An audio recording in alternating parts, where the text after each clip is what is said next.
ആദ്യമേ ഈ ദേശീയ ദുരന്തമായി പ്രഖ്യാപിക്കാൻ കഴിയില്ല എന്ന് പറയുന്നത് നിങ്ങൾ ഡിസാസ്റ്റർ മാനേജ്മെൻറ്റ് ആക്ടിനെ പൂർണ്ണമായി വായിക്കുമ്പോൾ ഒരിടത്തും അങ്ങനെ പ്രഖ്യാപിച്ചൂടാ എന്ന് പറഞ്ഞിട്ടില്ല. It is subject to interpretation. അതേപോലെ നിങ്ങൾ മനസ്സിലാക്കേണ്ടത് ഫിനാൻസ് കമ്മീഷൻ 10th ഫിനാൻസ് കമ്മീഷൻ്റെ റിപ്പോർട്ടിനകത്ത് 9.18 പറയുന്ന ഒരു ഫാക്റ്റ് വളരെ വാലിഡാണ്.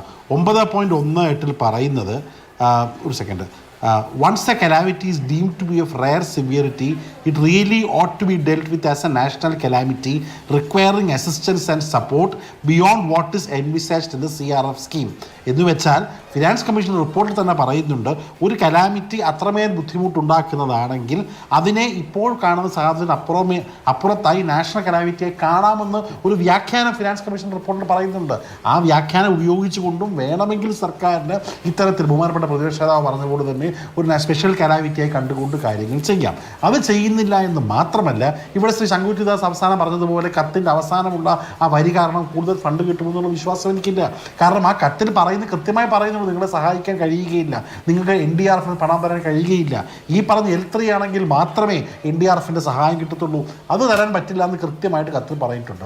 ആ NDRF സഹായം കിട്ടുകയാണെങ്കിൽ സെക്ഷൻ 13 പറയുന്ന പോലെ അതിൽ ബന്ധപ്പെട്ട ആളുകൾക്കുള്ള ലോൺ എഴുതിത്തരുന്ന അടക്കമുള്ള കാര്യങ്ങൾ മാറ്റി പറയാമെന്ന് പറയുന്ന കാര്യം പറയുന്നില്ല. അപ്പോൾ ഇവിടെ ഇരിക്കുന്ന പ്രിയപ്പെട്ട ജിതിക പ്രേമിനെ പോലത്തെ പാവപ്പെട്ട വയനാട്ടുകാരെ അവരെ ആശങ്കയിലാക്കാനല്ല കോൺഗ്രസ് എന്ന് പറയുന്നത്. കൃത്യമായിട്ട് ചെയ്യാൻ പറ്റുന്ന കാര്യങ്ങൾ ചെയ്യാൻ പറ്റുന്നില്ല എന്ന് പറയാനാണ്. ഇനി ഒരു കള്ളം കൂടി ശ്രീ ശങ്കൂറ്റ്, കള്ളമല്ല, ഒരു അദ്ദേഹത്തിൻ്റെ ഒരു മിടുക്ക് ഞാൻ പറയുകയാണ്. അദ്ദേഹം ഏതോ ഒരു ബീഹാറിന് പ്രോജക്റ്റ് കൊടുത്തത് കൊണ്ട് 10,000 കോടി രൂപ കൊടുത്തു എന്ന് പറഞ്ഞതിൽ ഒരു ചെറിയ ഒരു തന്ത്രം ഞാൻ പറയുകയാണ്. ഈ ബീഹാറിലെ ഏറ്റവും വലിയ കോശി നദി അടക്കമുള്ള 2 നദികളെ ലിങ്കിങ് പ്രോജക്റ്റിന് ഇവർ കാലങ്ങളായിട്ടുള്ള DPRന് അത് ഇറിഗേഷൻ പദ്ധതിക്ക് വേണ്ടി കൂടി 10,000 കോടി രൂപയുടെ പദ്ധതി കേന്ദ്ര ബഡ്ജറ്റിൽ കൊടുത്തതാണ്. ഈ പറഞ്ഞ പദ്ധതിക്ക് എവിടെയാണ് ഈ പറഞ്ഞ ദുരന്ത നിവാരണ ഫണ്ടിൽ നിന്ന് പൈസ കൊടുത്തിട്ടുള്ളത്? അത് നാഷണൽ റിവർ ലിങ്കിങ് പ്രോജക്റ്റ് എന്ന സ്കീമിൻ്റെ പേരിൽ ഇന്ത്യയിൽ 10,000 കോടി രൂപയാണ് ബഡ്ജറ്റിൽ നിങ്ങൾ കൊടുത്തേക്കുന്നത്. നിങ്ങൾ 10,000 കോടി രൂപ ബഡ്ജറ്റ് തന്ന് സഹായിക്കണമെന്ന് ഞാൻ ശങ്കുവിനോട് BJPയോടും പറയുന്നില്ല.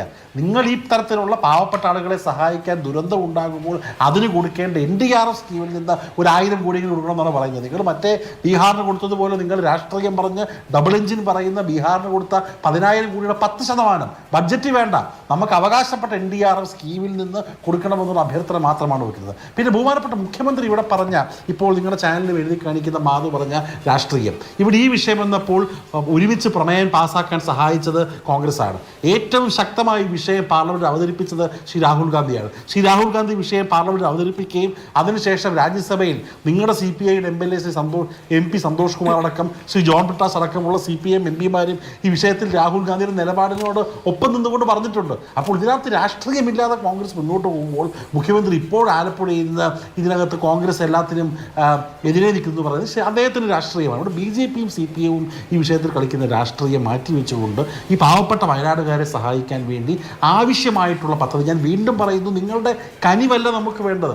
ഇത് ഞാനും നിങ്ങളും കൊടുക്കുന്ന ടാക്സ് പണം കറങ്ങിത്തിരിഞ്ഞ് ഫിനാൻസ് കമ്മീഷനിൽ നിന്ന് വരുന്ന SDRFും അതേപോലെ തന്നെ പല സ്ഥലത്തു നിന്ന് വരുന്ന NDRF ഫണ്ടുകളും കിട്ടാനുള്ള ഒരു അവകാശം അതൊന്നും തുറന്നു തരിക, അത് ഒപ്പിടാനുള്ള അവകാശമുള്ളത് കേന്ദ്ര സർക്കാരിനാണ്. അത് മാത്രം ചെയ്യാനല്ല, നിങ്ങൾ കയ്യിൽ നിന്ന് 1 രൂപ തരണ്ട.